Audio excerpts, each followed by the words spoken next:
Okay, now we have our poetic tribute. Sean Bowers about the poetic tribute.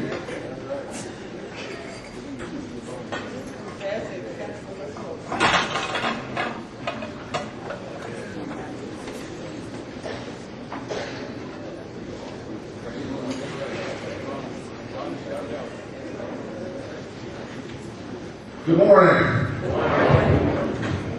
Let's see here. A couple things I always keep on my side. One, New German Guide. I like to do poetry not because I am a good writer, but just because I have things I want to say that Ms. Andrews gives me a place to say those things. And I like to say that I write for the paper because across the top, that masthead, first time I went into the office, and it said, published since 1900, so that no good cause shall lack a champion, and evil shall not thrive unopposed. And that means a lot. It means a lot, whether you get paid or not.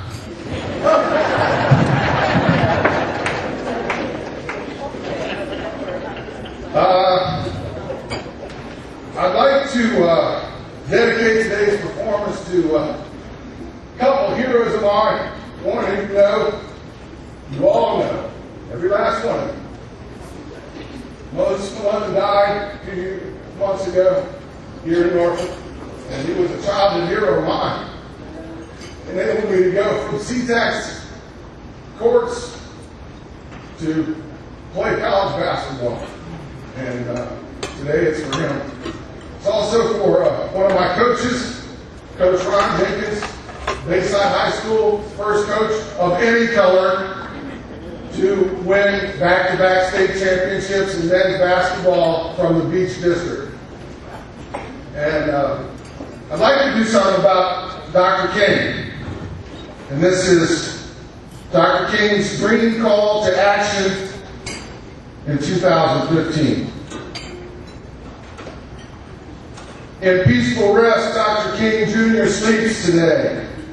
As he sleeps, from each eye comes a set of perfect tears as he gently weeps.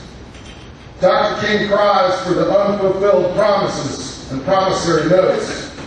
The promises laid down in sweat and teary blood-soaked years by Ruby Dees and Ozzie Davis, who paired off against injustice with words and acts of civil defiance. Their courage made followers demand to read and to turn the historical page. Dr. King's dreams turned to the Harlem Renaissance, Booker T. Washington, Dr. Du Bois, Duke Ellington, who defined their struggles through verses, notes, and prose. Illuminating dark days darkened daily by Jim Crow's foot soldiers and stormtroopers. Their breaths breathed fresh air into their generations, who deeply inhaled of their hypnotic, empowering, strange fruit knowledge. Feeding frenzies, frequently followers ferociously fought, faithfully, with their free will to change fate.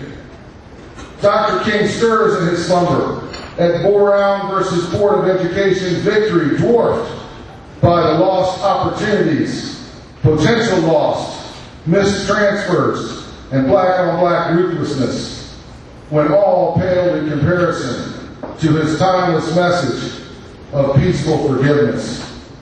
Dr. King, looking into the crystal ball of his subconsciousness in his time, frankly saw more than rims, tims, and brims. He saw more than escalades, palisades, and parades. He saw more than placebos, rodeos, and I don't knows. He saw in his vision peace and an end to poverty through brotherhood. He saw our best we each have to offer. He saw our differences and indifferences, not inferences. He saw our collective good from the country to every neighborhood.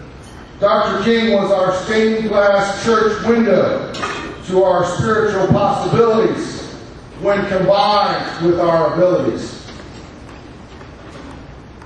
In his siesta, Dr. King's toes tap and he moves like he can't get enough with Michael, Ella, Whitney, Sam Cooke, Marvin Gaye, and Donny Hathaway, forming the soundtracks to his and our Glory Road pathway. Dr. King's sight was right. The could, should, and good. Would the will we with our free will to make his sight so rest upon us, each and every one. Those 4 little girls from the Birmingham church, they watch over Dr. King as he sleeps. Emmett Till, Sojourner Truth, and Coretta are all there. They stare at us and where we are. Those who came before but cannot understand why we have not progressed further with all the opportunity they died to provide us. They gave up their lives but not their seat, like Rosa, who now drives through nothing but beautiful parks. Medgar, Bobby, Malcolm, and Julie and Lon are all there, arm in arm, walking, singing, and marching on for us, waiting for us to begin to drive our own bus. Dr. King has always known Black Lives Matter, and his sadness has grown as we have most recently added to South Carolina 9, Michael Brown, Freddie Gregg, to the struggle's countless list of those who gave all in this endlessly seeming battle for true peace. And for them, our prayers will never cease. Thankful, watchful eyes are upon us, expectantly watching each newborn for their destiny they are about to manifest, no longer being part of the manifest. With prayers layered thick, we are watched over, blessed, and yes, obligated to do our parts. Dr. King, he knew we, to our past, could no longer be a slave. His ultimate question would always be, did you take more than you gave? We can no longer cause Dr. King's rest to be fitful. We must honor the spiritual in self-sacrificing daily ritual in the form of giving that becomes habitual. Dr. King saw us from the center core out, without doubt. His testimony was a sworn sermon statement of our state to uplift and defeat when need be the state. Dr. King's sights were Purple Mountain's majesty, red clays of Georgia, and they were anything but dreams. They were and are real. His sight 20/20 on the money, perfectly, clairvoyantly crystal clear. Dr. King, he knew through his legacy, he left us a roadmap to the buried treasure that is within each of us. That was his dream for each of us.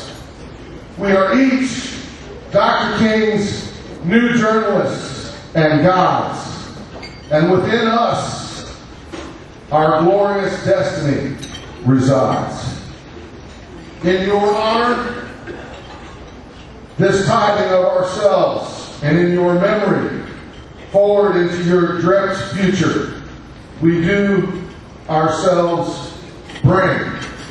Sleep well, sweet peace, and Prince of Peace, with the angels on high, as we now go about doing the serious work of daily, positively impacting lives by placing our shoulders against Ezekiel's wheel. Peace.